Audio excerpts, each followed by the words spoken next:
He's moved by his move.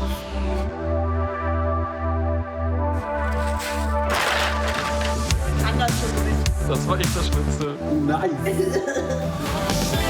Goes to Hollywood, just like he always said he would. New episode, here we go. I used to think the road to Hollywood would look glamorous. Right now it looks a lot more like carrying a refrigerator down 8 flights of stairs with no elevator inside. And honestly, that might be the real story, because this episode isn't really about Los Angeles on the surface. It's about who you become while you're still on the way. Wow, the cinema's over 100 years old. So, if you also love movies like I do, don't forget to like, subscribe, and hit the bell button. On the train I was reading The Warrior of the Light and The 5,000 Year Leap. I'm not just trying to figure out where I want to go. I'm trying to understand what kind of spirit I want to build my life around. Meeting Richard and Eric. Pizza, Eurotrip, crashing on the couch. Honestly, it felt like one of those warm scenes in a coming-of-age movie. Then the real work started. The move, furniture apart, boxes down, everything from the 8th floor with no elevator. At some point this stopped feeling like a move and started to feel like unpaid military training. Herrlicher blauer Himmel. Wunderschönes Wetter. Zur Abwechslung mal. We got the van, come back, loaded everything, then hit the basement and finally the dump. And that's where Germany really entered the chat. Let's do it. Let's wrap it up. Because yes, even after paying to throw away the trash, we still had to separate every single category. Wood, metal, cardboard, old bikes, broken pieces of a past life. It was exhausting, it was absurd, and somehow it was also hilarious. By that point we were starving, so naturally we ended up at McDonald's. Vegan nuggets on one side, a McRib on the other side, and American TV playing in the background. Of course. Then back to the grind. Fridge down, washing machine down. Okay, this is wild. A lot is already stuck inside. But I have a bad feeling about Eric. Let's pick this up. By the end of the day, Richard invited us for dinner, and that meant a lot.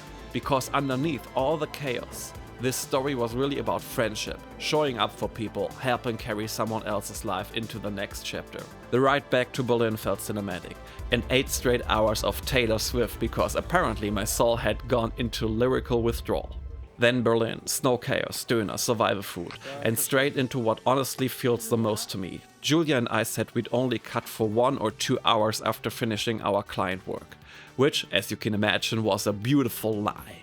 At some point the timeline starts feeling more real than the clock. Then came the voice sessions with Elisa, and she's incredibly talented, and I genuinely believe she has a huge career of her own. Working with people who really get it changes everything.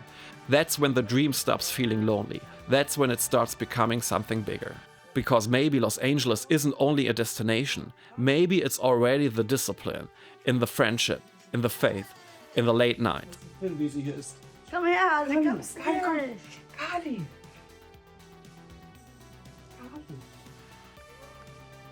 Und tschüss, kleines Schnitzel. Tschüss. Tschüss, Schnitzel. Hello, I'm Phil, but my friends call me Schnitzel. Once upon a time, long before anything resembling a sensible plan, there was a Schnitzel. Das war ich. Das war ich, das Schnitzel. And tomorrow we keep cutting, because actions speak louder than words, and this dream is starting to sound very, very real. Was ist, was es keiner weiß? Ein Pumpkin-Schnitzel. Das der Rumpelstilzchen heißt. Ist wirklich Pumpkin. Ach, das Pumpkin, muss ich auch probieren. Da ist ein Pumpkin-Schnitzel, Bruder. Muss das warm machen. Das ist halt lecker. Mann, das mag gefallen. Ja, und tschüss. Ja. Goes to Hollywood, just like he always said he would. New episode, here